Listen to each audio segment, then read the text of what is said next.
ರೇಣುಕಾಸ್ವಾಮಿ ಕೊಲೆ ಪ್ರಕರಣಕ್ಕೆ ಸಂಬಂಧಪಟ್ಟಂತೆ ಮತ್ತಷ್ಟು ಮಾಹಿತಿಗಳು ಸಿಗ್ತಾ ಹೋಗ್ತಾ ಇರುವಂತದ್ದು ಪೊಲೀಸರು ತನಿಖೆಯನ್ನ ಚುರುಕುಗೊಳಿಸಿದ್ದಾರೆ.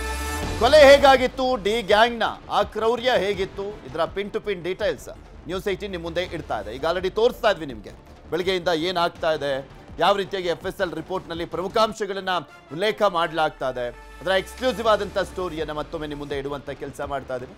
FSL ವರದಿಯಲ್ಲಿ ಸ್ವಾಮಿ ಸಾವಿನ ಸೀಕ್ರೆಟ್ ಇದೆ. ಈ ಕೊಲೆ ಭಯಾನಕವಾಗಿ ನಡೆದಿರುವಂಥದ್ದು, ಘೋರಾತಿ ಘೋರವಾಗಿ ಕೊಲೆಯನ್ನ ಮಾಡಲಾಗಿದೆ ಅನ್ನುವಂಥದ್ದು FSL ರಿಪೋರ್ಟ್ನಲ್ಲಿ ಉಲ್ಲೇಖ ಆಗಿದೆ. ಮರಣೋತ್ತರ ವರದಿ FSL ವರದಿಯ ಸೀಕ್ರೆಟ್ ಬೆಚ್ಚಿ ಬೀಳಿಸುತ್ತೆ. ಸಹಜವಾಗಿ ಆ ಒಂದು FSL ರಿಪೋರ್ಟ್ನಲ್ಲಿ ಉಲ್ಲೇಖ ಆಗಿರುವಂಥ ಅಂಶಗಳನ್ನ ಗಮನಿಸೋದಾದ್ರೆ, ನರಳಿ ಪ್ರಾಣ ಬಿಟ್ಟಿದ್ದಂಥ ರೇಣುಕಾಸ್ವಾಮಿ ಹಲ್ಲೆಯಿಂದ ಎದೆಯ ಎಲುಬು ಮುರಿತ ಆಗಿತ್ತು. ಶ್ವಾಸಕೋಶಕ್ಕೆ ಮೂಳೆ ಚುಚ್ಚಿರುವಂಥದ್ದು ಕೂಡ ಬೆಳಕಿಗೆ ಬಂದಿದೆ. ರೇಣುಕಾಸ್ವಾಮಿ ಮೊಣಕಾಲು ಮೂಳೆ ಕೂಡ ಮುರಿತ ಆಗಿದೆ. ಏನೇನೆಲ್ಲ ಆಗಿತ್ತು, ಮರಣೋತ್ತರ ಪರೀಕ್ಷೆಯ ಸಂದರ್ಭದಲ್ಲಿ ಏನೆಲ್ಲ ಮಾಹಿತಿ ಸಿಕ್ಕಿದೆ ಅದೆಲ್ಲವನ್ನು ಕೂಡ ಉಲ್ಲೇಖ ಮಾಡಲಾಗಿದೆ. ಸ್ವಾಮಿ ಬಲಗಣ್ಣಿಗೂ ಕೂಡ ಗಂಭೀರವಾದಂಥ ಗಾಯ ಆಗಿದೆ. ತಲೆ ಮತ್ತು ಮೆದುಳಿಗೆ ಗಂಭೀರವಾದಂಥ ಗಾಯ ಆದಂಥ ಹಿನ್ನೆಲೆಯಲ್ಲೇ ಆತ ಸಾವನ್ನಪ್ಪಿರುವಂಥದ್ದು. ಮೆದುಳಿನಿಂದ ರಕ್ತಸ್ರಾವ ಆಗಿರೋದು ಕೂಡ ಗೊತ್ತಾಗಿದೆ. ಶವವನ್ನ ಪ್ರಾಣಿಯಂತೆ ಎಳೆದೊಯ್ದಿದ್ರು. ಕಾರಿನ ಡಿಕ್ಕಿಗೆ ಶವವನ್ನ ಎಸ್ದಿದ್ರು ಆರೋಪಿಗಳು. ಈ ವೇಳೆ ಸ್ವಾಮಿ ತಲೆ ಮತ್ತು ಮೆದುಳಿಗೆ ಗಂಭೀರವಾದಂಥ ಗಾಯ ಆಗಿದೆ. ಆ ಸಂದರ್ಭದಲ್ಲಿ ಆತ ಸ್ಪಾಟ್ ಔಟ್ ಆಗಿದ್ದಾನೆ.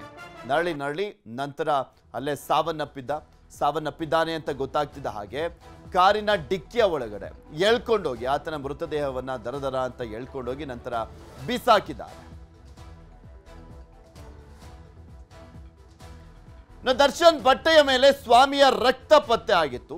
ಬರೀ ದರ್ಶನ್ ಮಾತ್ರ ಅಲ್ಲ, ದರ್ಶನ್ ಸೇರಿದಂತೆ 6 ಆರೋಪಿಗಳ ಬಟ್ಟೆ ಮೇಲೆ ರಕ್ತದ ಕಲೆ ಇದೆ. ಅದು ರೇಣುಕಾಸ್ವಾಮಿಯ ರಕ್ತದ ಕಲೆ ಅನ್ನುವಂಥದ್ದು FSL ವರದಿಯಲ್ಲಿ ದೃಢ ಆಗಿದೆ. 6 ಜನರ ಬಟ್ಟೆಯ ಮೇಲೆ ರಕ್ತದ ಕಲೆ ಇರುವಂಥದ್ದು ಗೊತ್ತಾಗಿರುವಂಥದ್ದು. ಒಂದೀಗ ಆಲ್ರೆಡಿ ಮೊನ್ನೆ ನಾವು ಎಕ್ಸ್ಕ್ಲೂಸಿವ್ ಆಗಿ ತೋರಿಸಿದ್ವಿ. ದರ್ಶನ್ ಬಟ್ಟೆ ಮೇಲೆ ರಕ್ತದ ಕಲೆ ಇರುವಂಥದ್ದು ಪತ್ತೆ ಆಗಿದೆ ಅನ್ನುವಂಥದ್ದನ್ನ. ನಾಟ್ ಓನ್ಲಿ ದರ್ಶನ್, ಕಾರ್ತಿಕ್, ಕೇಶವಮೂರ್ತಿ, ರವಿಶಂಕರ್, ನಂದೀಶ್ ಹಾಗೂ ದೀಪಕ್, ಟೋಟಲಿ 6 ಜನರ ಬಟ್ಟೆ ಮೇಲೆ ಸ್ವಾಮಿ ರಕ್ತದ ಕಲೆಗಳು ಇರುವಂಥದ್ದು ಗೊತ್ತಾಗಿದೆ. ಹಲ್ಲೆಗೆ ಬಳಸಿದಂಥ ಹಗ್ಗ, ರಿಪೀಸ್ನಲ್ಲೂ ಕೂಡ ರಕ್ತದ ಕಲೆ ಪತ್ತೆ ಆಗಿದೆ. ಶವ ಸಾಗಿಸಿದ್ದ ವಾಹನದಲ್ಲೂ ಕೂಡ ಸ್ವಾಮಿಯ ರಕ್ತದ ಕಲೆ ಇದ್ದಿದ್ದಂಥದ್ದು ಗೊತ್ತಾಗಿದೆ. FSL ವರದಿಯ ಎಕ್ಸ್ಕ್ಲೂಸಿವ್ ಆದಂಥ ಮಾಹಿತಿ ನ್ಯೂಸ್ 18ಗೆ ಸಿಕ್ಕಿದೆ. FSL ರಿಪೋರ್ಟ್ನಲ್ಲಿ ಏನೇನಿದೆ ಅಂತ ನೋಡ್ತಾ ಹೋದಾದ್ರೆ, ಎದೆಯ ಎಲುಬು ಮುರಿತ ಆಗಿರುವಂಥದ್ದು ಕೂಡ ಉಲ್ಲೇಖ ಆಗಿರುವಂಥದ್ದು. FSL ರಿಪೋರ್ಟ್ನಲ್ಲಿ ಶ್ವಾಸಕೋಶಕ್ಕೆ ಪಕ್ಕೆಲುಬು ಚುಚ್ಚಿ ಆತ ಗಂಭೀರವಾಗಿ ಗಾಯಗೊಂಡಿದ್ದ. ಮೊಣಕಾಲು ಮೂಳೆ ಕೂಡ ಮುರಿತ ಆಗಿತ್ತು. ಆಲ್ಮೋಸ್ಟ್ ಎಲ್ಲ ಪ್ರಮುಖ ಭಾಗದ ಮೂಳೆಗಳೆಲ್ಲವೂ ಕೂಡ ಮುರಿದಾಕ್ಬಿಟ್ಟಿದ್ರು. ಬಲಗಣ್ಣಿಗೆ ಗಂಭೀರವಾದಂಥ ಗಾಯ ಆಗಿತ್ತು. ತಲೆ ಮತ್ತು ಮೆದುಳಿಗೂ ಕೂಡ ಗಂಭೀರವಾದಂಥ ಗಾಯ ಆಗಿತ್ತು. ಮೆದುಳಿನಲ್ಲಿ ರಕ್ತಸ್ರಾವ ಕೂಡ ಆಗಿದ್ದಂಥದ್ರ ಬಗ್ಗೆ ರಿಪೋರ್ಟ್ನಲ್ಲಿ ಉಲ್ಲೇಖ ಆಗಿದೆ. ಮೆದುಳಿನಿಂದ ರಕ್ತಸ್ರಾವ ಆಗಿದೆ, ಇದು ಮೇಜರ್ ಇಂಜುರಿ. ಸೊ ಹೀಗಾಗಿ ಅಲ್ಲೇ ಆತ ಸಾವನ್ನಪ್ಪಿದ್ದಾನೆ ಅಂತ. ಪ್ರಾಣಿಯಂತೆ ಶವವನ್ನು ಎಳೆದೊಯ್ದಿದ್ರು ಆರೋಪಿಗಳು. ನಂತರ ಆ ಒಂದು ಸ್ಕಾರ್ಪಿಯೋ ಕಾರಿನ ಡಿಕ್ಕಿಯೊಳಗೆ ಎಸ್ದಿದ್ದಾರೆ.